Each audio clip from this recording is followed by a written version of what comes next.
نحمده ونصلي على رسوله الكريم اما بعد فاعوذ باللہ من الشیطان الرجیم بسم اللہ الرحمن الرحیم۔ اللہ رب العزت قرآن مجید فرقان حمید میں ارشاد فرماتا ہے یسبح للہ ما فی السماوات وما فی الارض الملک القدوس العزیز الحکیم۔ اللہ ہی ہے جس کی تسبیح زمین و آسمان میں بیان کی جا رہی ہے، یعنی زمین و آسمان کا ذرہ ذرہ اللہ کی تسبیح کر رہا ہے، اللہ کے نام کا ذکر کر رہا ہے۔ وہی حقیقی بادشاہ ہے، اسی کا راج ہے، اس کی ذات بھی اور اس کی صفات بھی ہر قسم کے عیب سے، ہر قسم کے نقص سے پاک ہے۔ وہی بڑا حکمت والا اور غالب آنے والا ہے۔ اللہ رب العزت کا ذکر ہر مخلوق اپنے اپنے انداز میں کر رہی ہے، اسی لیے اللہ رب العزت نے ان جنوں انس کو جو شریعت کے مکلف ہیں ان کو بھی حکم دی ہے وَاذْكُرُوا اللَّهَ كَثِيرًا لَعَلَّكُمْ تُفْلِحُونَ، اور تم کثرت کے ساتھ اللہ کا ذکر کرو تاکہ تم کامیاب ہو جاؤ۔ اللہ رب العزت کا ذکر زمین و آسمان میں کیسے ہو رہا ہے اس کی ایک جھلک میں آپ کے سامنے رکھتا ہوں تاکہ ہمیں یہ ادراک حاصل ہو جائے کہ ہر مخلوق ہر پل، ہر جگہ پہ، ہر حال کے اندر اللہ کے ذکر میں کیسے مشغول ہے، اور انسان یا جنات یعنی جو شریعت کے مکلف ہیں وہ کیسے اللہ کے ذکر سے غافل رہ کے زندگی گزار رہے ہیں۔ حضرت عبداللہ بن عباس اس کے راوی ہیں۔ اللہ کے نبی علیہ الصلوۃ والسلام نے ارشاد فرمایا کہ جب رب نے عرش کو تخلیق فرمایا، یعنی اللہ رب العزت نے جب اپنے عرش کو تخلیق فرمایا تو عرش کا بوجھ اتنا تھا، وزن اتنا تھا، اللہ رب العزت کا جلال اتنا تھا، انوار و تجلیات کا نزول اتنا تھا کہ جب اللہ رب العزت نے ملائکہ کو یعنی حاملین عرش کو حکم دیا کہ میرے عرش کو اٹھاؤ، تو جب وہ فرشتے جو ہے اللہ رب العزت کا عرش اٹھانے لگے تو وہ ناکام رہے کہ وزن اتنا تھا، بوجھ اتنا تھا اور رعب اتنا تھا کہ وہ اللہ رب العزت کے عرش کو اٹھا نہیں سکے۔ جب وہ عاجز ہو گئے تو اللہ رب العزت نے ملائکہ کو حکم دیا کہ میرے نام کی تسبیح کرو، میرے نام کی تسبیح کرو۔ اب اللہ والو یہاں بہت اہم نکتہ ہے، اگر کوئی سمجھنے والا ہو، ذی شعور ہو تو اس کو اپنی ساری مصیبتوں کا حل یہ ابتدائی 2-3 کلمات جو میں بولوں گا اس کے اندر ہی اس کو مل جائے گا۔ سارا بیان سننے کی بھی ضرورت نہیں ہے یا سارا بیان سمجھنے کی ضرورت بھی نہیں ہے۔ جب فرشتے اللہ رب العزت کا عرش اٹھانے سے عاجز آ گئے، بے بس ہو گئے، اپنی بے بسی کو اللہ کی بارگاہ میں جب پیش کیا تو رب نے کیا حکم دیا کہ میرے نام کی تسبیح کرو، میرے نام کی تسبیح کرو۔ اللہ نے حکم نہیں دیا کہ آیت کریمہ پڑھو، حالانکہ آیت کریمہ اتارنے والا بھی وہی ہے۔ اللہ نے حکم دیا کہ جب تم میرے عرش کو اٹھانے میں بے بس ہو گئے ہو، عاجز ہو گئے ہو تو میری پاکی کو بیان کرو۔ تو اللہ فرشتوں نے جب رب کا حکم سنا تو تمام فرشتوں نے سبحان اللہ کا ذکر شروع کر دیا۔ تو اللہ میں نے یہ کہا تھا کہ اگر زندگی کے مسائل میں الجھے ہوئے ہو تو یہ ابتدائیہ 2-3 کلمات سے ہی آپ کو مسئلہ معلوم ہو جائے گا کہ ہمارے مسائل کا حل اللہ کے نام کی تسبیح ہے، ہمارے مسائل کا حل اللہ کا ذکر ہے، نہ کہ وظائف ہے، نہ کہ وظائف ہے۔ کہ جب زندگی کا بوجھ اٹھانے سے عاجز آ جاؤ تو پڑھو سبحان اللہ۔ جیسے فرشتے اللہ کے عرش کا بوجھ اٹھانے سے عاجز آ گئے، بے بس ہو گئے، ہر جتن انہوں نے کر لیا، اپنی ہر طرح ممکن کوشش کر لی، جب وہ عرش کو نہ اٹھا سکے تو رب نے کیا حکم دیا؟ آیت کریمہ پڑھو۔ اللہ نے کیا حکم دیا؟ حامیم لا ینصرون پڑھو۔ اللہ نے کیا حکم دیا؟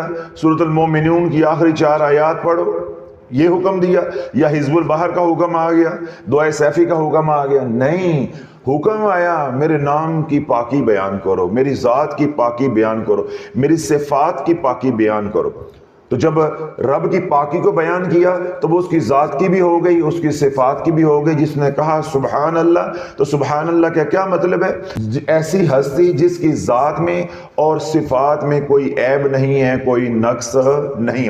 تو اللہ جب فرشتوں نے سبحان اللہ کا ورد شروع کیا، سبحان اللہ کا ذکر شروع کیا، تو عبداللہ بن عباس روایت کرتے ہیں کہ اللہ کا عرش جو ہے وہ ہلکا ہونا شروع ہو گیا اور فرشتوں نے اللہ رب العزت کے عرش کو اٹھانا شروع کر دیا۔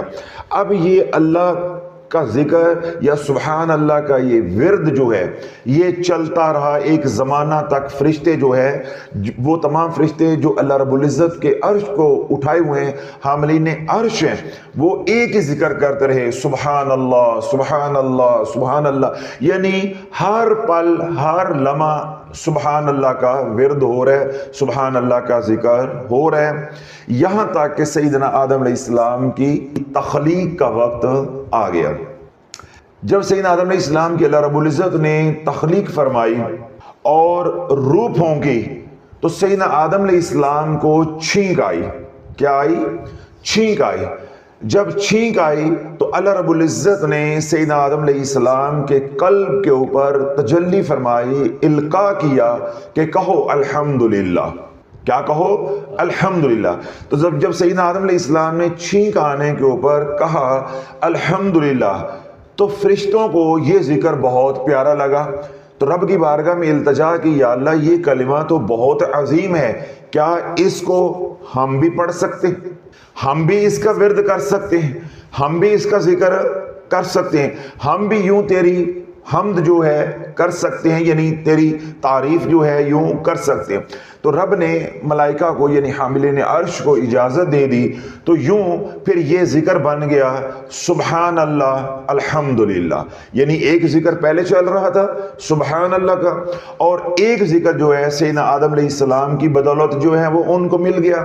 تو اب وہ تمام فرشتے جو اللہ کے عرش کے ارد گرد ہیں، اللہ کے عرش کو اٹھانے والے ہیں، اب ان سب کا ذکر دو کلمات بن گئے، یعنی دو وظیفے یا دو ورد یا دو اذکار اللہ رب العزت نے ان ملائکہ کو دے دیے۔ اب وہ ذکر کرنے لگے سبحان اللہ الحمدللہ، سبحان اللہ الحمدللہ۔ اب یہ ذکر ہو رہا ہے، آسمانوں پہ یہ ذکر ہو رہا ہے۔ ایک زمانہ بیت گیا، جب سیدنا نوح علیہ السلام کا وقت آیا، یعنی دور نبوت شروع ہوا، تو سیدنا نوح علیہ السلام کی قوم پہلی قوم ہے جس نے بت پرستی شروع کی، پتلے بنائے، بت بنائے، پھر ان کی پوجا پاٹ شروع کر دی۔ تو اللہ رب العزت نے سیدنا نوح علیہ السلام کی قوم کے اس فعل کے اوپر، اس غلیظ فعل کے اوپر ضرب لگانے کے لیے سیدنا نوح علیہ السلام کو ذکر عطا کیا، تلقین کی کہ اپنی قوم کو لا الہ الا اللہ کا ذکر بتا، یہ لا الہ الا اللہ کی ضربیں لگائیں، ان کو لا الہ الا اللہ کی دعوت دے۔ تو جب سیدنا نوح علیہ السلام کو اللہ رب العزت نے لا الہ الا اللہ کا ذکر عطا کیا تو فرشتوں نے، حاملین عرش نے اور دیگر فرشتے جو رب کے عرش کے قریب ہیں، جب انہوں نے اس کلمات کو سنا کہ لا الہ الا اللہ، اس میں تو اللہ کی توحید ہے، اللہ کی تو الوہیت ہے، تو یہ ذکر تو بہت ہی اعلیٰ ہے۔ تو رب کی بارگاہ میں عرض کی کہ یا اللہ ہمیں اذن عطا فرما، ہمیں اجازت عطا فرما، جہاں ہم سبحان اللہ کا ذکر کر رہے ہیں، الحمدللہ کا ذکر کر رہے ہیں، کیا یا اللہ ہم بھی لا الہ الا اللہ کا ذکر کر سکتے ہیں؟ ہمارا حق تو زیادہ ہے، ہم آسمان والے ہیں، عرش والے ہیں، تو ہم بھی لا الہ الا اللہ کا ذکر کریں۔ تو اللہ رب العزت نے لا الہ الا اللہ کا ذکر کرنے کی اجازت عطا فرما دی۔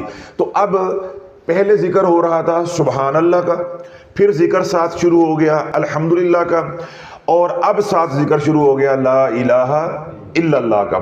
اب یہ تین اذکار کا مجموعہ بن گیا۔ اب حاملین عرش اور دیگر فرشتے سب کے سب ذکر کر رہے ہیں سبحان اللہ والحمدللہ لا الہ الا اللہ، سبحان اللہ والحمدللہ لا الہ الا اللہ۔ اب یہ ذکر جو ہے وہ ہو رہا ہے۔ اب یہ ذکر چلتا رہا، زمانہ بیتتا رہا۔ یہاں تک کہ زمانہ گزرتے گزرتے سیدنا ابراہیم علیہ السلام کا دور نبوت شروع ہو گیا۔ تو جب اللہ رب العزت نے سیدنا ابراہیم علیہ السلام کے اوپر آزمائش ڈالی، جب سیدنا اسماعیل علیہ السلام 6 سال کے ہو گئے تو رب نے کیا حکم دیا کہ میرے نام پہ قربان کرو۔ اور اللہ رب العزت نے اپنی قدرت کاملہ کو ظاہر کیا کہ جب سیدنا ابراہیم علیہ السلام نے اپنے فرزند کی گردن کے اوپر چھری پھیری تو اللہ نے سیدنا اسماعیل علیہ السلام کو بچا لیا اور فدیہ کے طور پہ ایک مینڈے کو ذبح کروا دیا۔ جبریل امین علیہ السلام کو حکم دیا کہ جنت سے ایک مینڈا لے جا کے اسماعیل کی جگہ پہ رکھ دو، قربان کر دو۔ تو اب سیدنا ابراہیم علیہ السلام نے جب چھری پھیری یا چھری پھیرنے لگے تھے تو کیا تھا؟ اس وقت سیدنا اسماعیل علیہ السلام کی گردن تھی، لیکن جب چھری پھری تو سیدنا اسماعیل علیہ السلام جو ہے وہ اٹھ کے ایک طرف کھڑے ہو گئے اور مینڈا جو ہے وہ ذبح ہو گیا۔ جب مینڈا ذبح ہو گیا تو سیدنا ابراہیم علیہ السلام کی زبان سے، اللہ کے خلیل کی زبان سے نکلا اللہ اکبر، اللہ اکبر، کہ اللہ بہت بڑا ہے، یعنی تعجب کا، حیرت کا اظہار کیا کہ پل بھر میں کیا ہو گیا ہے۔ اللہ اکبر، اللہ کی کبریائی کو بیان کیا۔ جب فرشتوں نے یہ ذکر سنا تو رب کی بارگاہ میں التجا کی کہ یا اللہ، ہم تو حاملین عرش، تیرے عرش کے نیچے ہم ذکر کر رہے ہیں، ہم تو آسمان والے ہیں، ہم تو نوری مخلوق ہیں، تو یا اللہ ہمارا حق بھی ہے کہ ہم بھی تیری کبریائی کو بیان کریں، ہم بھی وہ ذکر کریں جو تیرے خلیل نے ذکر کیا ہے۔ یا اللہ تو ہمیں بھی اجازت عنایت فرما۔ تو اللہ رب العزت نے جو سیدنا ابراہیم علیہ السلام نے تکبیر کہی اللہ اکبر، اس کی اجازت فرشتوں کو بھی عطا کر دی۔ تو یوں یہ 4 وظائف اکٹھے ہو گئے یا 4 اذکار اکٹھے ہو گئے۔ اب پہلے فرشتے ذکر کر رہے تھے سبحان اللہ، پھر الحمدللہ، پھر لا الہ الا اللہ، اب کیا شروع ہو گیا؟ اللہ اکبر۔ تو یوں یہ 4 وظائف یا 4 اذکار کو اکٹھا کر کے فرشتے ذکر کرتے رہے، یعنی حاملین عرش کی جو تسبیح ہے وہ یہ بن گئی سبحان اللہ والحمدللہ لا الہ الا اللہ واللہ اکبر، سبحان اللہ والحمدللہ لا الہ الا اللہ واللہ اکبر۔ یعنی اب یہ تسبیح جو ہے یہ حاملین عرش کی بن گئی۔ زمانہ گزرتا گیا، وقت گزرتا گیا، یہاں تک کہ حضور علیہ السلام اس دنیا میں تشریف لے آئے۔ سیدنا جبریل علیہ السلام جو ہے حضور علیہ السلام کی بارگاہ اقدس میں حاضر ہوئے۔ تو یہ جو ساری حدیث پاک کا مفہوم میں نے بیان کیا ہے، یہ ساری روداد بیان کی کہ اللہ رب العزت کا عرش بننے کے بعد کون سا پہلا ذکر تھا جو شروع ہوا۔ فرشتوں نے کون سا ہے جو پہلا ذکر کیا؟ وہ تھا سبحان اللہ، پھر الحمدللہ، پھر لا الہ الا اللہ، پھر اللہ اکبر۔ تو یعنی یہ ساری بات جو ہے اللہ کے نبی علیہ السلام کے سامنے رکھی تو حضور علیہ السلام کو بڑا تعجب ہوا۔ حضور علیہ السلام نے حیرت کا اظہار کیا اور آپ نے پڑھا لا حول ولا قوت الا باللہ العلی العظیم۔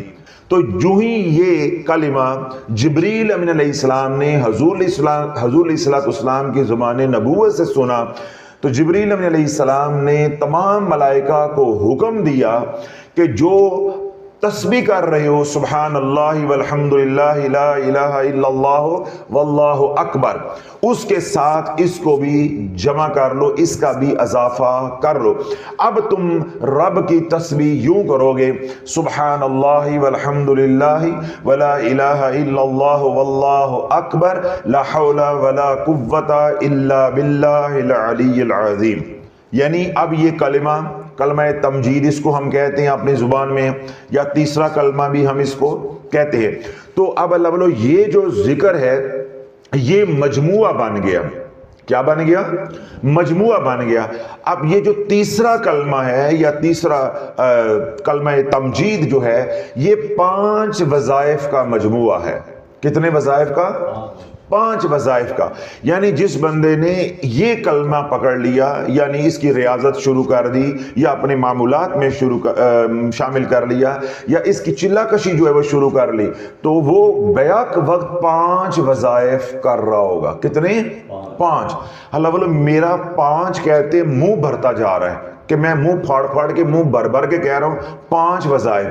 ماشاءاللہ پاکستانی قوم ایسی ہے ایک نہیں 5 نال کی ہوندا ہے، یعنی فرشتیاں دا ہاں بھر گیا اور رج گئے نے، تے پاکستانی قوم اے نہیں رجدی، اے ہجے بھی یہ کہندی ہے اے حضرت صاحب تیسرے کلمے دے نال چوتھا نہیں پڑھ سکتے، تے اے اگر تیسرا 2 تسبیحاں کرنی ہیں تو نال پہلے دی 2 تسبیحاں 70,000 وہ نہیں پڑھ سکتی اپنی ماں نو بخشوان واسطے۔ تو یہ 5 وظائف ہیں۔ فرشتوں جیسی مخلوق، اب ذرا کان کھول کے بات سنی، توجہ کے ساتھ سننی، کیونکہ اب جو میں بات کروں گا یہ باتیں کتابوں سے نہیں ملنی، کیونکہ اب یہ روحانیت کی بات آگے شروع ہوگی کہ 5 وظائف سے ان سے زیادہ کہ فرشتے متحمل نہیں ہو سکتے۔ اگر فرشتوں کے اندر استعداد اس سے زیادہ انوار و تجلیات کو برداشت کرنے کی ہوتی تو ان کی اور تسبیح جو ہے وہ بڑھتی جاتی، اللہ کچھ ایسے اسباب چلاتا، ایسا جو ہے پہیے کو جو ہے وہ حرکت دیتا تو نظام چلتا جاتا اور کئی تسبیحات اور کئی اذکار جو ہے وہ بنتے جاتے اور یہ لمبے سے لمبا ہی ہوتا جاتا۔ جبکہ اللہ رب العزت نے ایسا نظام چلایا کہ 5 اذکار کے بعد بات ختم ہو گئی، یعنی جس کو آپ تیسرا کلمہ کہتے ہیں یا کلمہ تمجید کہتے ہیں۔ اس کا کیا مطلب ہے؟ اس کے اندر ایک پیغام مخفی ہے کہ اس سے زیادہ کی ضرورت نہیں۔ مزہ نہیں آ رہا آج بیان کرنے کا، کانے ذرا انگلی مار لو، کیونکہ شروع میں بات ذرا سخت شروع ہو گئی ہے کہ اس سے زیادہ ذکر کی ضرورت نہیں ہے، کہ اب فرشتوں کو میرے نام کے یا اللہ رب العزت کے 5 اذکار کرنے کی توفیق جو مل گئی ہے، اب ان 5 وظائف یا 5 اذکار کی وجہ سے اتنے انوار و تجلیات کا نزول ہو رہا ہے، اب ان کو اتنی طاقت میری طرف سے مل گئی ہے کہ یہ بآسانی اب اللہ کے عرش کو اٹھا سکتے ہیں۔ تو مقصود اور مطلوب کیا ہے؟ اللہ کے عرش کو اٹھانا۔ ان کی ذمہ داری یہ ہے، اللہ نے ان کو تخلیق اسی کام کے لیے کیا ہے، تو جس کام کے لیے اللہ نے حاملین عرش کو بنایا ہے اب وہ کام بآسانی کر سکتے ہیں۔ اب ان کو مزید وظائف کی یا مزید اذکار کی ضرورت نہیں ہے۔ اللہ نے 5 کا ایسا نظام بنایا، ایسے اسباب پیدا کیے کہ ایک ذکر جو ہے سبحان اللہ کا خود عطا کیا، ایک کا بہانہ بن گئے سیدنا آدم علیہ السلام، ایک کا بہانہ بن گئے سیدنا نوح علیہ السلام، اور ایک کا بہانہ بن گئے سیدنا ابراہیم علیہ السلام، اور ایک جو ہے اللہ کے محبوب علیہ السلام کی طرف سے عطا ہو گیا۔ اللہ نے اپنے محبوب علیہ السلام کے کلمات کو بھی قبول کر لیا۔ اب ان 5 کو اکٹھا کر کے اپنے فرشتوں کو عطا کر دیا، اجازت عطا کر دی کہ اب یہ 5 وظائف یا 5 اذکار تم کر لو تو میں تمہیں اتنی طاقت عطا کر دوں گا کہ تم میرے عرش کو جو ہے وہ آرام سے تھام سکو گے، اٹھا سکو گے۔ اللہ بولو اس کے اندر پیغام ہے کہ جو یہ 5 اذکار کر لے گا وہ دنیا میں رہتے ہوئے اپنی زندگی کا بوجھ اٹھانے کے لیے قابل ہو جائے گا۔ لیکن ان میں کہیں سمجھاواں اپنی مائیاں نو تے بابیاں نو کہ فرشتے یہ 5 اذکار کر کے، یہ 5 اذکار کر کے اللہ کا عرش اٹھانے کے قابل ہو گئے، تو ہم جو ہے 150 200 وظیفے کر کے زندگی کا بوجھ اٹھانے کے قابل نہ ہوئے، ہمیں سمجھ ہی نہیں آئی۔ تو اللہ بولو جب فرشتے اس سے زیادہ کریں گے تو اس کا نتیجہ کیا نکلے گا کہ وہ انوار و تجلیات سے جل کر راک ہو جائیں گے۔ میں نے کیا کہا کہ بڑی توجہ کے ساتھ بات سننی ہے۔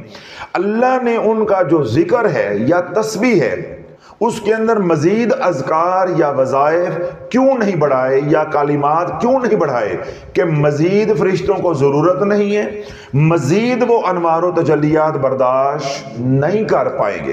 جبریل امین علیہ السلام نے کیا عرض کی تھی حضور علیہ السلام کی بارگاہ میں سدرۃ المنتہا پہ جا کے کہ یا رسول اللہ یہاں سے میں آگے ایک بالشت بھی بڑھتا ہوں تو میرے پار جل جائیں گے، کیوں؟ یہ میری حد بندی ہے، یہ کیا ہے؟ یہ میری حد ہے، اس سے آگے میں نہیں جا سکتا۔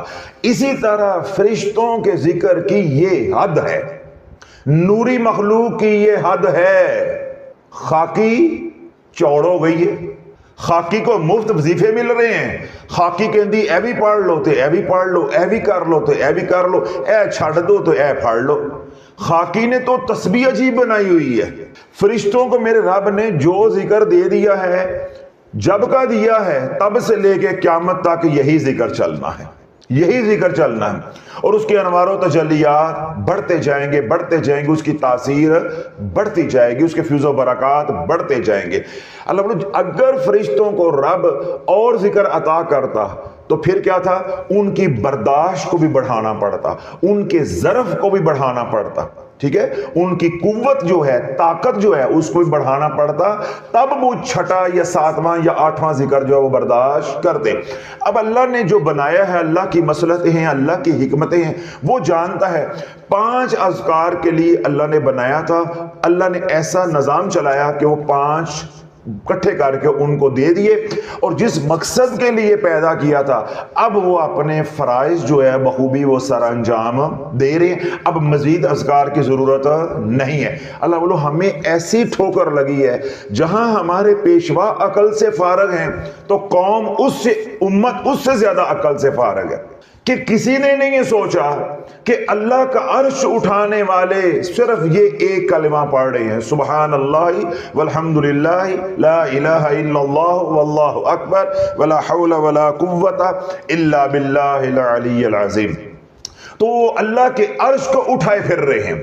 تو ہم جب یہ 5 اذکار یا کلمہ تمجید پڑھیں گے تو کیا ہم زندگی کو نہیں اٹھائے پھریں گے؟ ہم زندگی کو نہیں اٹھائے پھریں گے؟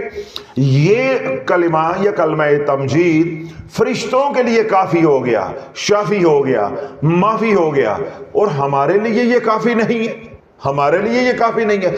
پھر ہم نے اس کے ساتھ جوڑ لگائے، ٹچ لگائے، ساتھ کچھ اے پڑھ لو تے اے 70,000 مرتبہ، 1.25 مرتبہ پہلا کلمہ میں پڑھ لو، اس کے ساتھ ایک تسبیح قل هو اللہ احد دی بھی کر لو، ایک تسبیح نال آیت کریمہ دی بھی کر لو، تے پھر ٹنگے نہیں گئے، ٹنگے گئے۔ نہیں سمجھ آ رہی آپ کو؟ لگتا ہے آج نے آپ نے افطاری صحیح طرح نہیں کی ہوئی۔ اللہ بولو ٹنگنا تے بڑا مہذب لفظ ہے پنجابی کے اندر، اے چیز اوتھے ٹنگ دے، یعنی وہاں لٹکا دو، ہینگ کر دو، یہ تو ایک بڑا مہذب سا لفظ ہے۔ اے میں نے ٹنگنا نہیں بولے، میں بولے ٹنگ دو گے، اللہ تو ہنو ٹنگ دے دا پھڑ گئے۔ ٹنگنا کبھی دیکھا ہے؟ کبھی سجی بنتی دیکھی ہے؟ بکرے کی، مرغے کی سجی، اس کی باڈی، اس کے جسم کے اندر سے سلاخیں گزاری ہوتی، انہوں کہتے ہیں ٹونگ دینا۔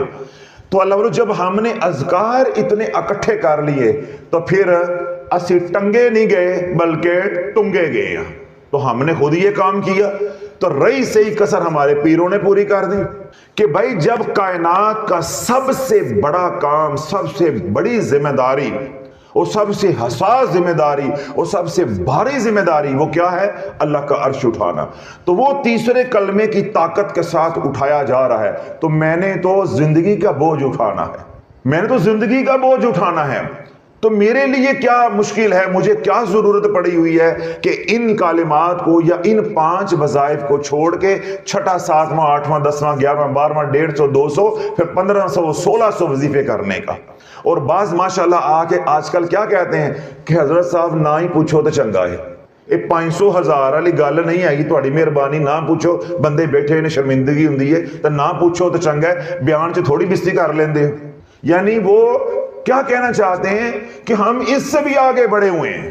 تو اب سنو، جو حد سے آگے بڑھ جاتے ہیں، جو اللہ نے ایک حد مقرر کی ہے اس سے آگے بڑھ جاتے ہیں، تو رب کیا قرآن کو اتارتا ہے؟ ان اللہ لا يحب المعتدین، جو حد سے بڑھ جاتے ہیں پھر اللہ ان کو پسند نہیں کرتا، ان کے اوپر اللہ کی مدد نہیں آتی۔ جس طرح آپ فرشتے ہیں وہ سبحان اللہ والحمدللہ ولا الہ الا اللہ واللہ اکبر ولا حول ولا قوت الا باللہ العلی العظیم، اب اس کا ذکر کر رہے ہیں، وہ ساتھ 4تھا کلمہ بھی شروع کر دیں تو اللہ کی نافرمانی ہو جائے گی نا؟ بھئی جتنا تمہیں کہا ہے اتنا ہی کرو، جتنا کہا ہے اتنا ہی کرو۔ تو جب 5 اذکار اللہ والو اللہ رب العزت نے ہمیں بھی عطا کر دیے تو پھر ہمیں آگے بڑھنے کی ضرورت نہیں تھی. بس ایک روایت اور سن لیں پھر میں آپ کو آگے کھولتا ہوں کہ اس کلمہ سے ہم نے جو ہے وہ نفع کیسے اٹھانا ہے، یا ہماری زندگی کے جو مسائل ہیں اس کلمہ سے کیسے جو ہے وہ حل ہوں گے. اللہ کے محبوب علیہ الصلوۃ والسلام نے ارشاد فرمایا کہ جس نے دنیا میں پڑھا سبحان اللہ والحمد للہ ولا الہ الا اللہ واللہ اکبر ولا حول ولا قوت الا باللہ العلی العظیم، جس طرح میں نے کہا کہ یہ 5 اذکار کا مجموعہ ہے، سبحان اللہ، الحمد للہ، لا الہ الا اللہ، اللہ اکبر، لا حول ولا قوت الا باللہ العلی العظیم. تو واو لگا کے ان کو آپس میں جوڑ دیا گیا. واو کا معنی ہے اور، تو واو لگا کے یہ فکرے سارے جوڑ دیے گئے ہیں، کلمات سارے جوڑ دیے گئے ہیں، تو یہ ایک کلمہ جو ہے وہ بڑا بن گیا ہے، جس کو ہم کلمہ تمجید کہتے ہیں یا تیسرا کلمہ کہتے ہیں. تو اللہ کے نبی علیہ الصلوۃ والسلام نے ارشاد فرمایا کہ جو دنیا میں پڑھتا رہے گا سبحان اللہ والحمد للہ ولا الہ الا اللہ واللہ اکبر ولا حول ولا قوت الا باللہ العلی العظیم، کل وہ میدان معاشر میں جب آئے گا تو سبحان اللہ اس کی دائیں طرف ہوگا، الحمدللہ اس کی بائیں طرف ہوگا. سبحان اللہ دائیں طرف ہوگا، الحمدللہ اس کی بائیں طرف ہوگا، لا الہ الا اللہ اس کے آگے ہوگا، اللہ اکبر اس کے پیچھے ہوگا، پھر اللہ اس کو جو تاج پہنائے گا وہ ہوگا لا حول ولا قوت الا باللہ العلی العظیم. اللہ بولو اگر قیامت کے دن اس شان کے ساتھ میدان معاشر میں آنا ہے تو پھر پڑھو سبحان اللہ والحمد للہ ولا الہ الا اللہ واللہ اکبر ولا حول ولا قوت الا باللہ العلی العظیم. سمجھ آگی بات؟ اب یہ جتنا میں نے مضمون بیان کیا ہے اس سے آپ کو معلوم ہو رہا ہوگا یا آپ کو اشارہ مل رہا ہوگا کہ آج شاید میں تیسرے کلمے کے فضائل بیان کرنے لگا ہوں یا تیسرے کلمے کے اوپر بیان کرنے لگا ہوں. ہرگز ایسی بات نہیں ہے. اللہ والو جتنی بھی اللہ رب العزت نے کیا ہے، جتنی بھی اللہ رب العزت نے توحید کو بیان کیا ہے قرآن مجید فرقان حمید کے اندر مختلف جگہوں پہ یا احادیث مبارکہ کے اندر، یا احادیث مبارکہ کے اندر جہاں جہاں بھی اللہ کے نبی علیہ الصلوۃ والسلام نے اپنی زبان نبوت سے اللہ کی توحید کو بیان کیا ہے، اس ساری توحید کا جو نچوڑ ہے وہ ہے لا حول ولا قوت الا باللہ العلی العظیم. تمام اذکار جتنے بھی آپ کرتے ہیں، تمام عبادات جتنی بھی آپ کرتے ہیں، ان کا جو نچوڑ ہے اور جو آپ کا عقیدہ ہے، اس کی جو بنیاد ہے وہ ہے لا حول ولا قوت الا باللہ العلی العظیم. اور جب اس بڑے کلمے کو اور جو ہے وہ مختصر کریں گے تو کیا ہوگا؟ فَقُلْ حَسْبِيَ اللَّهُ لَا إِلَٰهَ إِلَّا هُوَ عَلَيْهِ تَوَكَّلْتُ وَهُوَ رَبُّ الْعَرْشِ الْعَظِيمِ. تو یہ جو لفظ توکل ہے اس کے اندر تمام جو توحید ہے وہ سمو جاتی ہے. ساری کی ساری توحید جو اللہ نے بیان کی یا اللہ کے محبوب علیہ الصلوۃ والسلام نے بیان کی وہ ایک لفظ کے اندر آ جاتی ہے، اور وہ لفظ ہے توکل، جو توحید کا مقصود اور مطلوب ہے اور جو توحید کی بنیاد ہے. ذرا مشکل ہے مضمون، تھوڑا سا توجہ کے ساتھ سنیں. توحید جتنی بھی اللہ رب العزت نے قرآن میں بیان کی ہے یا اللہ کے محبوب علیہ الصلوۃ والسلام نے بیان فرمائی ہے، اس کا جو مقصود اور مطلوب ہے وہ کیا ہے؟ توکل. اور جو توحید کی بنیاد ہے وہ کیا ہے؟ لا حول ولا قوت الا باللہ العلی العظیم.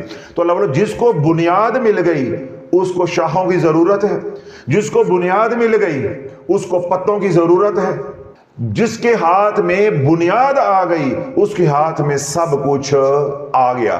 تو اب آپ کو بات سمجھ آ گئی۔ اللہ کرے ان مائی بابوں کو بھی، ان نوجوانوں کو بھی، یا وہ حضرات جو وظائف کے حریص ہیں، انہیں کسی طرح یہ مضمون سمجھ آ جائے کہ اللہ والو تفصیل میں نہیں پڑھو، بنیاد کو پکڑو، بنیاد پکڑ لو۔ جب بنیاد پکڑ لو گے تو پھر کیا ہوگا؟ سب کچھ تمہارا ہوگا۔ جس نے رب کو پا لیا اس نے سب کچھ پا لیا۔ اللہ والو جس نے لا حول ولا قوت الا باللہ العلی العظیم اس ذکر کو پا لیا تو یہ ذکر تمام اذکار، تمام عبادات کی بنیاد ہے۔ جب تک یہ نہیں ہے کچھ بھی نہیں ہے۔ لا حول نہیں ہے طاقت، ولا قوت اور نہیں ہے قوت، الا باللہ مگر اللہ کی، یعنی اللہ کی طاقت اور اللہ کی قوت کے علاوہ کسی کی طاقت نہیں ہے، کسی کی قوت نہیں ہے۔ اب اگلی بات سنا۔ عبداللہ بن مسعود رضی اللہ عنہ فرماتے ہیں کہ میں حضور علیہ الصلوۃ والسلام کی بارگاہ اقدس میں حاضر ہوا تو میں ورد کر رہا تھا لا حول ولا قوت الا باللہ العلی العظیم، لا حول ولا قوت الا باللہ العلی العظیم۔ تو اللہ کے نبی علیہ الصلوۃ والسلام نے مجھے پوچھا کہ عبداللہ بن مسعود یہ کیا پڑھ رہے ہو؟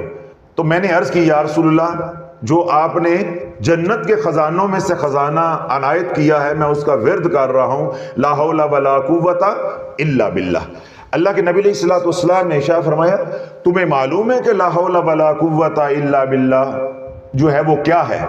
تو آپ نے عرض کی یا رسول اللہ آپ بہتر جانتے ہیں۔ تو اللہ کے نبی علیہ الصلوۃ والسلام نے ارشاد فرمایا کہ کسی کی طاقت نہیں ہے، کسی کی طاقت نہیں ہے، کسی کے اندر اتنی ہمت جرت نہیں ہے، طاقت نہیں ہے کہ وہ شیطان کے مکر و فریب سے، دھوکے سے، شر کے دشمن کے شر سے یعنی شیطان کے شر سے بچ سکے، مگر وہ جسے اللہ بچائے، مگر وہ جسے اللہ بچائے۔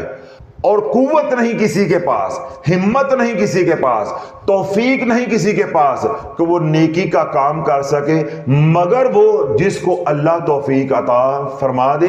وما توفیقی الا باللہ، یعنی مختصر یہ ہے کہ اللہ کی طاقت کے بغیر، اللہ کی طاقت کے بغیر ہم شیطان کے شر سے یعنی گناہ سے بچ نہیں سکتے، اور اللہ کی توفیق کے بغیر ہم نیک کام کر نہیں سکتے۔ یہ عقیدہ توحید کی بنیاد ہے اور توکل عقیدہ توحید کا ثمر ہے، یعنی مقصود اور مطلوب ہے۔ اللہ کہتا ہے اگر تم واقعی مجھے مانتے ہو، میری ذات اور صفات پہ ایمان لے کر آئے ہو تو پھر کیا ہے؟ فَقُلْ حَسْبِيَ اللَّهُ، پھر کہو کہ میرے لیے میرا اللہ کافی ہے، لا الہ الا ہو علیہ توکلت وہو رب العرش العظیم، تو میرے پہ توکل کرو۔ تو یہ توحید کا مقصود ہے، اور لا حول ولا قوت الا باللہ یہ توحید کی بنیاد ہے۔ تو اللہ جس نے تمام عبادات، چاہے وہ ذکر اذکار ہے، حج عمرہ ہے، نماز ہے، جہاد ہے، ریاضت مجاہدہ ہے، کسی طرح کی بھی عبادات ہے، تمام عبادات کی بنیاد کیا ہے؟ لا حول ولا قوت الا باللہ۔ اگر اللہ ہی ہمیں توفیق نہ دے تو ہم ذکر کر سکتے ہیں، اب اللہ ہی مجھے توفیق نہ دے تو میں یہاں آ کے بیان کر سکتا ہوں، اب اللہ ہی نہ چاہے تو تمہارے دلوں میں میری کہی ہوئی بات کیسے اتر سکتی ہے؟ سارا کچھ تو اس کے ہاتھ میں ہے، سارا کچھ تو اس کے ہاتھ میں ہے۔ سمجھ آ رہی بات؟ اسی طرح شیطان کو اللہ رب العزت نے جتنی طاقت دی ہے، جب تک اللہ کی مدد شامل حال نہیں ہوگی ہم اس کے مکر و فریب سے، ہم اس کے شر سے بچ نہیں سکتے۔ تو جب بچ نہیں سکتے تو پھر ہم کیا کریں گے؟ گناہ کی طرف چلے جائیں گے۔ تو گناہوں سے اللہ والوں وہی بچتا ہے جس کو اللہ بچاتا ہے، تو نیک اعمال وہی کرتا ہے جس کو اللہ توفیق عطا فرماتا ہے۔ یہ ہمارے عقیدہ توحید کی بنیاد ہے۔ میں انتہائی معذرت کے ساتھ آج مسلمان کا جو عقیدہ توحید ہے وہ بدبودار ہوتا جا رہا ہے، اس کے اندر بدبو ہے، اس کے اندر شرک کی جو ہے بو آنا شروع ہو گئی ہے۔ پہلے اپنا عقیدہ مضبوط کرو، جب عقیدہ مضبوط ہو جائے گا تو آپ کے اوپر جادو ہے تو یہ ختم ہو جائے گا، آپ کے اوپر بندش لگی ہے تو ختم ہو جائے گی۔ یہ میں بات آپ کو راز کی بتا رہا ہوں، جتنا شرک بڑھے گا اتنا جادو تگڑا ہوگا۔ تو جادو کو توڑنے کا مطلب ہے کہ آپ نے شرک پہ ضرب لگانی ہے۔ آپ توجہ نہیں رکھ رہے، آج کا مضمون تھوڑا سا مشکل ہے تو توجہ کے ساتھ سنیں۔ جب آپ نے جادو کو توڑنا ہے تو در حقیقت آپ نے شرک پہ ضرب لگانی ہے۔ تو شرک پہ ضرب لگانے کے لیے اللہ رب العزت نے سیدنا نوح علیہ السلام کو کون سا کلمہ عطا کیا تھا؟ لا الہ الا اللہ، لا الہ الا اللہ، لا الہ الا اللہ۔ اللہ بولو جتنی توحید تمہاری مضبوط ہوگی، جتنا عقیدہ تمہارا مضبوط ہوگا، تمہارے اوپر جادو نہیں چل سکتا۔ جادو چلتا ہی اس بندے کے اوپر ہے جس کا عقیدہ مضبوط نہیں ہوتا، جس کا عقیدہ کمزور ہوتا ہے، جس کا عقیدہ ضعیف ہوتا ہے۔ جو جتنا راسخ العقیدہ ہوگا، جس کی جتنی توحید جو ہے وہ مضبوط ہوگی اور اس کے اندر کسی بھی قسم کی کوئی علائش نہیں ہوگی، آلودگی نہیں ہوگی، اللہ والا اس کے اوپر جادو نہیں چلتا۔ ہاں اللہ چاہے چلانے پہ تو اپنے محبوب کے اوپر چلا دے۔ حضور سے بڑھ کے توحید کس کی مضبوط ہے وہ ایک الگ معاملہ ہے، ادھر بات کو نہیں ہم نے لے کر جانا، وہ قدرت کاملہ ہے۔ اللہ رب العزت جو ہے وہ چڑیوں سے ہاتھی مروا دے تو وہ تو سب کچھ کرنے پہ قادر ہے، وہ ایک الگ معاملہ ہے۔ اصول کی بات جو میں بتا رہا ہوں، جس اصول کے تحت یہ کائنات چلتی ہے وہ کیا ہے کہ جب آپ کی توحید مضبوط ہوگی تو آپ کے اوپر جادو نہیں چلے گا، آپ کے اوپر کالی نظر کا وار نہیں چلے گا، آپ کو اس اوپر دشمنوں کی جو چالیں ہیں یا ان کا جو وار ہے وہ کامیاب نہیں ہوگا۔ کیوں؟ اگر ادھر شرک بڑھے گا، ادھر لا الہ الا اللہ یعنی توحید مضبوط ہے، لا حول ولا قوت الا باللہ، توحید کی بنیاد مضبوط ہے۔ جب بنیاد مضبوط ہے تو شرک جتنا بھی ہو وہ ہمیں ہلا جلا نہیں سکتا۔ تو اللہ بولو آج جو مسلمان ڈواں ڈول ہوتا ہے، کبھی ادھر بھاگتا ہے، کبھی ادھر بھاگتا ہے، کبھی ادھر بھاگتا ہے، یہ کس بات کی دلیل ہے کہ اس کی بنیاد مضبوط نہیں ہے؟ اب میں آپ کو دلیل دیتا ہوں۔ جب ہوا چلتی ہے یا آندھی آتی ہے، طوفان آتا ہے، جو تناور درخت ہوتے ہیں وہ کبھی وہ بھی ٹوٹے ہیں، جو کمزور ہوتے ہیں پہلے وہ ہوا کے رخ پہ جو ہے وہ ڈولتے ہیں۔ پہلے کیا کرتے ہیں؟ ہوا کے رخ ڈولتے ہیں، جدھر کا ہوا کا رخ ہوتا ہے اسی طرح ڈولنا شروع کر دیتے ہیں، اور بعد میں ہوا کے ساتھ ہی چل پڑتے ہیں یعنی ٹوٹ جاتے ہیں۔ آج مسلمان کا یہی حال ہے کہ ادھر ہلکی سی جو ہے وہ نظر لگی یا جادو کا وار ہوا تو شیطان نے جدھر جو ہے وہ چلایا ادھر ہی چل پڑے۔ اس کا کیا مطلب ہے کہ ہماری بنیاد مضبوط نہیں ہے۔ تو اللہ جس کی بنیاد مضبوط ہوگی، لا حول ولا قوت الا باللہ العلی العظیم، پھر اس کو اسی تناسب سے توکل کی نعمت بھی ملے گی، اس کو توکل کی نعمت بھی ملے گی جو توحید کا مقصود اور مطلوب ہے۔ لا حول ولا قوت الا باللہ العلی العظیم یہ توحید کی بنیاد ہے، اور توحید کا جو مقصود اور مطلوب ہے وہ کیا ہے؟ توکل۔ تو جب ہماری بنیاد، میں نے بتایا کہ بنیاد کے اندر بدبو ہے، شرک کی جو ہے وہ بو آتی ہے، تو توکل پھر کیا ہوگا؟ پھر توکل کیا ہوگا؟ تو پھر اللہ والوں بانگیں دیں گے، پھر کبھی ادھر بھاگیں گے، کبھی ادھر بھاگیں گے، کبھی ادھر بھاگیں گے۔ تو اپنی بنیاد کو مضبوط کرنا ہے، ایک بات۔ دوسری بات اللہ والوں یہ میں نے جو سمجھائی وہ یہ کہ تمام عبادات جتنی بھی آپ کرتے ہیں یا جتنے بھی اذکار، وظائف، اوراد و وظائف آپ کرتے ہیں، ان تمام کی جو بنیاد ہے وہ کیا ہے؟ لا حول ولا قوت الا باللہ العلی العظیم۔ سمجھ آگی بات؟ تو اللہ بولو جس نے یہ کلمہ آخری لا حول ولا قوت یہ والا پکڑ لیا، اللہ بولو اس نے بنیاد پکڑ لی، اب اس کو دیگر وظائف کی ضرورت نہیں ہے، اس کو اب کسی اور وظیفے کی ضرورت نہیں ہے۔ اب یہی جو وظیفہ ہے یہ والا لا حول ولا قوت الا باللہ العلی العظیم، یہ ہماری دنیا بھی بنائے گا، یہ ہماری آخرت بھی بنائے گا۔ ہمارے اوپر جادو چلا ہے تو یہ جادو بھی توڑے گا، ہمارے اوپر بندش لگی ہے تو یہ بندش کو بھی ختم کرے گا، ہمارے اوپر رجت کے اثرات آئے ہیں، اثر بد آیا ہے، اس کو بھی یہ ختم کرے گا. ہمارے اوپر شیطانی وار چلا ہے, شیطان کی کالی نظر جو ہے وہ لگی ہے, تو یہ شیطانی نظر کو بھی, جناتی نظر کو بھی یہ ختم کرے گا. ہمارے اندر بدنی بیماریاں ہیں, نیگیٹو انرجی ہمارے اندر آ گئی ہے, تو نیگیٹو انرجی کو ختم کرے گا. لا حول ولا قوت الا باللہ العلی العظیم. ہم مالی تنگ دستی کا شکار ہو گئے ہیں, تو پڑھو لا حول ولا قوت الا باللہ. غموں نے گھیر لیا ہے, تفکرات نے گھیر لیا ہے, فکریں چھوڑ نہیں رہی, تو پڑھو لا حول ولا قوت الا باللہ. بچیوں کو رشتوں کا مسئلہ ہے, پریشانی سے مرے جا رہے ہیں, ان کی زندگیاں گزرتی جا رہی ہیں, عمریں بڑھتی جا رہی ہیں, تو دن رات پڑھو لا حول ولا قوت الا باللہ. کیوں؟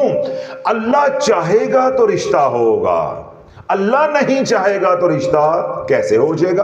بیٹوں کی نوکریاں نہیں لگ رہی, ماں باپ پریشان ہیں, ہاتھ میں ڈگریاں پکڑی ہوئی ہیں, 40-50 لاکھ روپیہ لگا کے ماسٹرز کروایا ہے, پی ایچ ڈی کروائی ہے, اب بازاروں میں سڑکوں پہ پھر رہے ہیں, کوئی ان کو 10-20 ہزار کی نوکری دے کے راضی نہیں ہے. تو پڑھو لا حول ولا قوت الا باللہ. کیوں؟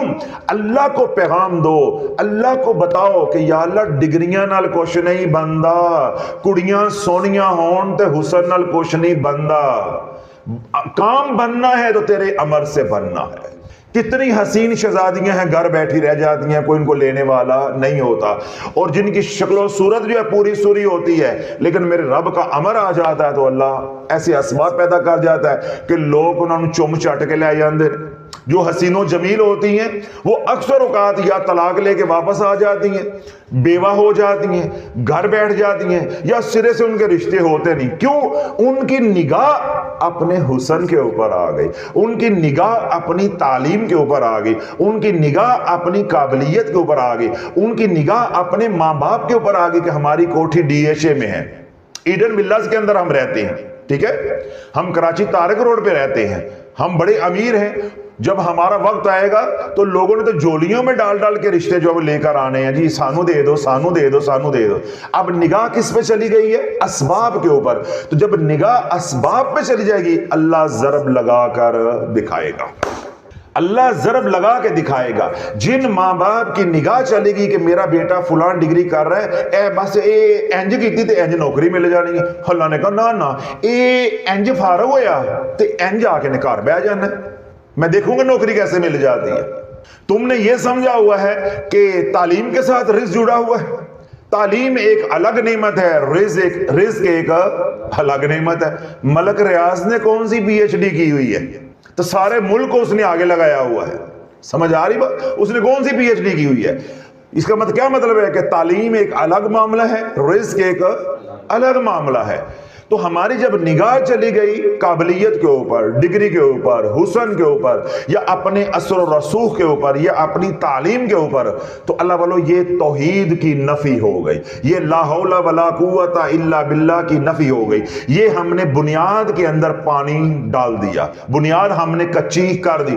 اب اللہ کام نہیں ہونے دے گا جب تک بنیاد سیدھی نہیں ہوتی, شرک خفی جو ہے اندر سے نکلتا نہیں ہے, اللہ تیری ناک رگڑواتا نہیں ہے, اور تم کہنے پہ مجبور نہیں ہو جاتا, سونیا کم اودا ہی ہونا جدوں تم کرے گا. جب یہ تیرے اندر سے نکلے گا, اگلے ہی پل جادو ٹوٹ جائے گا, اگلے ہی پل بندش کھل جائے گی, بچیوں کے رشتے ہو جائیں گے. وہ بیماری جس کا 15 سال سے علاج نہیں ہوا, پل بھر میں وہ بیماری ختم ہو جائے گی. اس طرح جادو ہے, جناتی مسئلہ ہے, نفسیاتی مسئلہ ہے, رزق کا مسئلہ ہے, روحانیت کا مسئلہ ہے. کسی مسئلے نے آپ کو پریشان کیا ہوا ہے, جب اپنی بے بسی کو اللہ کے سامنے, اپنی عاجزی کو اللہ کے سامنے پیش کر دو گے, جیسے فرشتوں نے اپنی بے بسی اور عاجزی اللہ کے سامنے پیش کی, اے اللہ حکم تیرا ہے کہ عرش اٹھاؤ. ہم اٹھانا چاہتے ہیں, اٹھانے کی کوشش بھی کر رہے ہیں, لیکن ہم عاجز ہیں. اے اللہ میں نے بیٹی کو پڑھا دیا ہے, تیری توفیق سے پڑھایا ہے, میں نوکری نہیں لگوا سکتا اگر تیری مدد نہ ہے. یہی تو لا حول ولا قوت الا باللہ ہے. اے اللہ میں اپنی بیماری کا علاج کروا رہا ہوں. کیا کر رہا ہوں؟ اپنی بیماری کا علاج کروا رہا ہوں. یہ بھی تیری عطا ہے, یہ بھی تیرا کرم ہے، لیکن اے اللہ میں شفا خرید نہیں سکتا، تو نہ چاہے تو شفا نہیں ہونی۔ اے اللہ اگر تو نے مجھے علاج کروانے کی توفیق دے دی ہے تو مجھے صحت بھی عطا فرما دے، مجھے شفا بھی عطا فرما دے۔ یہ ہے لا حول ولا قوت الا باللہ۔ جادو کا وار چل گیا ہے، اللہ کے سامنے گڑ گڑائے کہ یا اللہ جو جس کسی نے بتایا ہے میں وہ علاج اپنا کر رہا ہوں تیری توفیق سے، مگر اے اللہ شفا میں اپنے آپ کو نہیں دے سکتا جب تک تو شفا دینے پہ راضی نہ ہو جائے۔ یہی تو ہے لا حول ولا قوت الا باللہ۔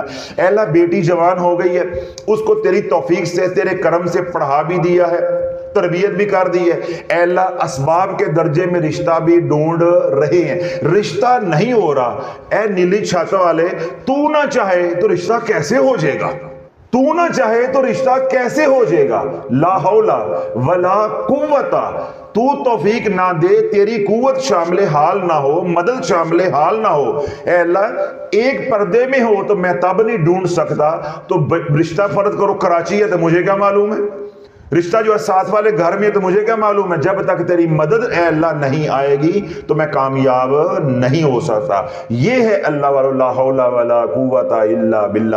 جو ہمارے اوپر پریشانیاں آتی ہیں، مصیبتیں آتی ہیں، تکلیفیں آتی ہیں، اللہ والا یہ ہماری توحید کو مضبوط کرنے کے لیے آتی ہیں۔ تو اپنی توحید کو یعنی اپنے توحید کا جو عقیدہ ہے اس کی بنیاد کو مضبوط رکھو کہ اللہ چاہے گا تو ہوگا، وما تشاءون الا ان یشاء اللہ رب العالمین۔ اللہ کی مرضی ہے، اللہ جیسے چاہے اللہ کر دے، اسے کوئی پوچھنے والا نہیں ہے۔ فعال لما یرید، وہ جو چاہتا ہے وہ کر گزرتا ہے، اسے کوئی روکنے ٹوکنے والا نہیں ہے، اس سے کوئی سوال کرنے والا نہیں ہے۔ اللہ کیسے کرتا ہے؟ اللہ کیسے کرتا ہے؟ سیدنا موسیٰ علیہ السلام کی قوم نے آپ کی بارگاہ میں آ کے عرض کی کہ کہا سالی ہے، اور برسوں سے جو ہے وہ کہا سالی ہے، اناج جو ہم نے ذخیرہ کیا تھا وہ بھی گھروں میں ختم ہو گیا ہے، اب ہمارے جانور بھی مر رہے ہیں، مال مویشی بھی مر رہے ہیں، اور ہم بھی بھوکے مر رہے ہیں، جو ٹوبے ہیں پانی کے وہ بھی خشک ہو گئے ہیں، پینے کو پانی نہیں ہے، کھانے کو اناج نہیں ہے، جانور بھی مر رہے ہیں اور انسان بھی مر رہے ہیں، تو آپ بارش کے لیے دعا کر دیں۔ کس کے لیے دعا کریں؟ بارش کے لیے، باران رحمت کے لیے دعا کر دیں۔ سیدنا موسیٰ علیہ السلام جو ہے اپنے رفقاء کو، اپنے حواریوں کو لے کے کھلے میدان میں گئے، وہاں جا کے نماز ادا کی، اللہ کی بارگاہ میں التجا کی، دعا کی، باران رحمت کی۔ ابھی ہاتھ جو ہے وہ چہرہ انور پہ نہیں پھیرے تھے، اللہ نے بادلوں کو بھیج دیا، بادل جو ہے وہ نمودار ہوئے، اب رم جم شروع ہوئی، اب موسلادھار بارش ہونا شروع ہو گئی۔ جب موسلادھار بارش شروع ہوئی، مال مویشی جو ہے ان کو بھی حیاتی مل گئی، انسان بھی موت کے منہ سے جانے سے بچ گئے، جو ٹوبے خشک ہوئے تھے وہ بھی بھر گئے، اب کھیتی باڑی بھی جو ہے وہ بھی ہونے لگی، اب اناج کا بیج جو ہے وہ بویا گیا، اب اناج جو ہے وہ اگ رہا، فصل تیار ہو گئی۔ جب اللہ والو فصل تیار ہو گئی، پودے فصل کے اناج کے تیار ہو گئے، اب وقت گزرتا جا رہا ہے مگر سٹا نہیں لگ رہا، سٹا نہیں لگ رہا۔ کاش میرے حضور کی امت کو یہ بات سمجھ آ جائے، بیٹی جوان ہو گئی ہے رشتہ نہیں آ رہا، بیٹا پڑھ گیا ہے نوکری نہیں مل رہی، میں علاج کروا رہا ہوں لیکن شفا نہیں ہو رہی۔ اب اللہ نے پودے اگا دیے ہیں، سر سبز و شاداب کھیت ہو گئے ہیں، کھیت بڑے پڑے ہیں، ٹھیک ہے، لیکن سٹا نہیں لگ رہا۔ جب سٹا ہی نہیں ہے تو اس میں دانے کہاں سے آ جائیں گے، اناج کہاں سے آ جائے گا؟ جب وقت گزرتا گیا، اب فصل بڑی ہوتی جا رہی ہے، ٹھیک ہے، یعنی اس کے جو پتے ہیں وہ بڑے ہوتے جا رہے ہیں، پودا جو ہے وہ پھلتا جا رہا ہے، لیکن سٹا نہیں لگ رہا، اناج دانا نہیں لگ رہا۔ آپ کی امت جو ہے وہ مجبور ہو کے آپ کی بارگاہ میں آئی اور آ کر عرض کرنے لگی، اے اللہ کے نبی، آپ نے کیسی بارش اللہ سے ہمیں لے کر دی ہے، ہمیں اللہ سے کیسی بارش لے کے دی ہے کہ اناج کا پودا ہے، پودا جو ہے وہ بڑھتا جا رہا ہے، اس کو بڑھوتی ہے، اس کی نشو و نما ہو رہی ہے، لیکن سٹا نہیں لگ رہا۔ جب سٹا نہیں ہے تو دانا کہاں سے آ جائے گا؟ یہ کیسی بارش ہمیں لے کر رہی ہے؟ تو سیدنا موسیٰ علیہ السلام نے رب کی بارگاہ میں عرض کی کہ یا اللہ، میری قوم پوچھتی ہے یہ کیسی بارش ہوئی ہے کہ سٹا نہیں لگ رہا، اناج نہیں لگ رہا، صرف کیا ہے؟ سبزہ ہے، سبزہ ہے۔ تو رب نے فرمایا کہ اے موسیٰ، جب آپ نے میرے سے مانگا تھا، دعا کی تھی، تو میرے سے سٹا مانگا تھا، میرے سے سٹا مانگا تھا، میرے سے اناج مانگا تھا؟ آپ نے تو میرے سے باران رحمت مانگی تھی، تو کیا رحمت ہوئی نہیں ہے؟ موت کے منہ میں جا رہے تھے، بچے ہو کہ نہیں بچے؟ توبے خشک ہو گئے تھے، میں نے بھرے ہیں کہ نہیں بھرے؟ تمہارے مال مویشی جو ہے پانی سے مر رہے تھے، خوراک سے مر رہے تھے، چارے سے مر رہے تھے، میں نے ضرورتیں پوری کی ہیں کہ نہیں کی ہیں؟ آپ نے باران رحمت مانگی تھی، آپ نے سٹا تو مانگا ہی نہیں تھا، آپ نے اناج تو مانگا ہی نہیں تھا، تو یہ جو میں نے بارش برسائی ہے، کیا یہ رحمت نہیں ہے؟ رب کی بارگاہ میں عاجزی کی کہ اللہ ہون خطا تے تھی گئی ہے، اب کیا کرے؟ اب کیا کرے؟ رب نے فرمایا اپنی قوم سے جا کر کہو کہ تنور جلائیں۔ کیا کریں؟ تنور جلائیں، آگ جلائیں، اور جو اناج کا بیج ہے وہ آگ میں ڈالتے جائیں، اور ادھر سے پکی ہوئی فصل نکالتے جائیں، ادھر سے پکی ہوئی فصل نکالتے جائیں۔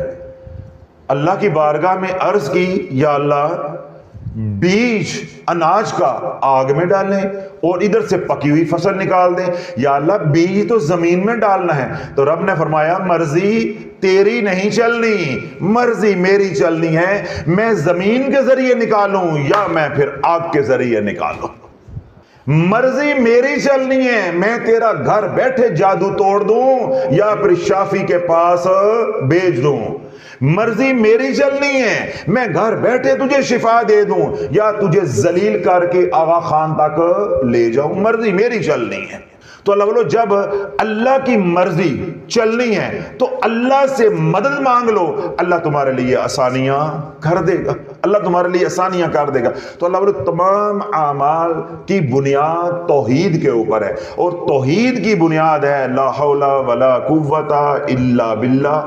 عرض یہ کرنا چاہ رہا ہوں کہ جس نے یہ ذکر پکڑ لیا اس کو کسی اور ذکر کی ضرورت نہیں ہے۔ تو ساڑیاں مائیاں تے پورا کلمہ پڑھ کے راضی نہیں آئیاں، ہمارے جو ذکر اذکار کرنے والے ہیں وہ تو یہ تو پورا کلمہ پڑھ کے راضی نہیں ہے، 5 وظیفے کر کے بھی راضی نہیں ہے، وہ کہندے نے ایک اور دو، وہ جیسا بچے نہیں مانگ دے اے مینوں ہی دو، اے میری بہن دا بھی دو، اے میری چھوٹی بہن دا بھی دو، میرا چھوٹا بھائی جڑا انہوں بخار چڑھے وہ نہیں ہے وہ دا بھی دو ہے، اے ساڈے تے اے وظیفیاں دا اشر بڑھیا ہے۔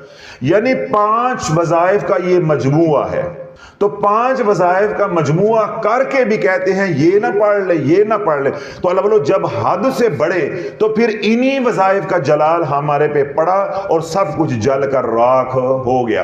بارش کیا ہے؟ رحمت۔ کہتے ہو نا حضرت صاحب اللہ دا ذکر ہی ہے گئے، جس طرح کی عوام جس طرح کے وظیفے پڑھنے والے اسی طرح کے ان کے گنگو بھاگو تیلی جو ہے جاہل قسم کے پیر، وہ شافی جو ہے وہ امت کو اللہ کے ذکر سے دور کر رہا ہے۔ کس سے کر رہا ہے؟ اللہ کے ذکر سے دور کر رہا ہے۔ اللہ کے ذکر سے دور نہیں کر رہا، اللہ کا ذکر کرنے کا طریقہ بتا رہا ہوں، ڈھنگ بتا رہا ہوں، طریقہ بتا رہا ہوں کہ کیسے کرتے ہیں۔